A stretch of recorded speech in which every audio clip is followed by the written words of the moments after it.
अरे बिद्दू, आज घर में बहुत काम है। आज तुझे स्कूल जाने की जरूरत नहीं है। लेकिन दादी, आज तो स्कूल में मेरा टेस्ट है। अरे एक दिन स्कूल नहीं जाएगी तो ऐसी कौन सी तेरी कलेक्टर की पढ़ाई छूट जाएगी। वैसे भी मैं देख रही हूँ, आजकल तो बड़ी भीड़ हो गई है। अपनी दादी की बातें सुनकर बिंदु नाराज हो जाती है। तभी उसकी माँ कहती है, अरे बिंदु, इतनी छोटी बात पे मुंह फुलाने की क्या जरूरत है। दादी बिल्कुल सही कह रही हैं। लड़कियों को तो घर के काम काज सीखना चाहिए। अरे बहू, रमेश के लाड़ प्यार ने इसे बिगाड़ रखा है। कम से कम तू तो मेरी बात समझती है। अच्छा, मेरी पूजा का समय हो गया है, मैं पूजा करने जा रही हूँ। इतना कहकर रमेश की माँ वहाँ से चली जाती है। इस तरह बिंदु की दादी और माँ दोनों अक्सर उसे घर के कामों में ही उलझा कर रखते थे। कुछ दिनों के बाद राजू और बिंदु के 10वीं के रिजल्ट्स आते हैं। दोनों बच्चे दादी को अपना अपना रिपोर्ट कार्ड दिखाते हैं। शाबाश मेरे लाल, तू तो बड़े अच्छे नंबरों से पास हुआ है। तभी बिंदु कहती है, दादी, मैं भी अच्छे नंबरों से पास हुई हूँ। रमेश की माँ बिंदु को अनदेखा करते हुए कहती है, हाँ हाँ ठीक है, अभी यहाँ खड़ी क्या कर रही है, सुन लिया मैंने। जाकर मेरे लिए चाय बना कर लिया। बिंदु उदास होकर चाय बनाने किचन में चली जाती है। तभी राजू कहता है, दादी, मैं क्रिकेट के कोचिंग सेंटर में एडमिशन लेना चाहता हूँ। अरे वाह राजू बेटा, ये तो तूने बड़ी अच्छी बात कही। तू कल ही अपना एडमिशन करा ले, जितनी भी फीस होगी मैं दे दूंगी। अरे एक दिन मेरा पोता विराट कोहली बनेगा।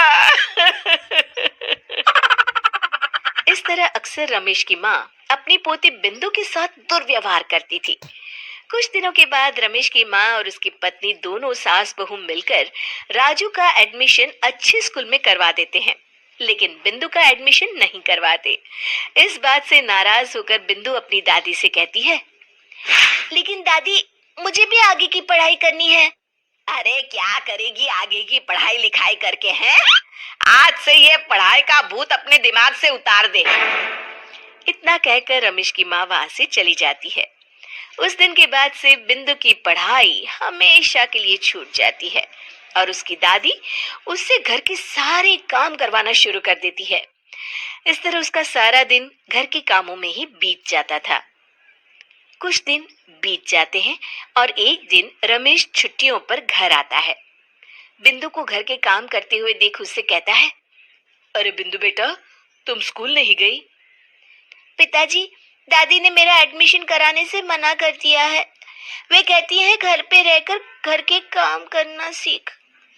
अपनी माँ का ये बर्ताव देख रमेश को बहुत गुस्सा आता है और वो अपनी माँ से कहता है, माँ, ये तुमने क्या किया? आगे की पढ़ाई के लिए स्कूल में बिंदु का एडमिशन क्यों नहीं करवाया? अरे बेटा, लड़की जात है, ज्यादा पढ़ लिख कर क्या करेगी। वैसे भी शादी के बाद तो इसे घर के ही काम करने हैं ना। तुम किस जमाने में जी रही हो माँ? अगर कल्पना चावला के घर वाले भी तुम्हारी सोच के होते तो क्या वो पूरी दुनिया में हिंदुस्तान का नाम रोशन कर पाती? इसका स्कूल छुड़वाकर तुम इसका भविष्य बर्बाद कर रही हो, लेकिन मेरे रहते ऐसा नहीं होगा। बिंदु बेटा, कल ही तुम्हारा एक अच्छे स्कूल में एडमिशन करा दूंगा। तुम जितना चाहे उतना पढ़ो। मेरे होते हुए तुम्हें किसी बात की चिंता करने की जरूरत नहीं है। अपने पिता से हौसला पाकर बिंदु खुश हो जाती है और कहती है, जी पापा, मैं खूब मन लगाकर पढ़ाई करूंगी और बड़ी होकर डॉक्टर बनूंगी। ये हुई ना बात, शाबाश मेरी बेटी। शिक्षा, लड़का हो या लड़की, हमें दोनों को आगे बढ़ने का मौका देना चाहिए।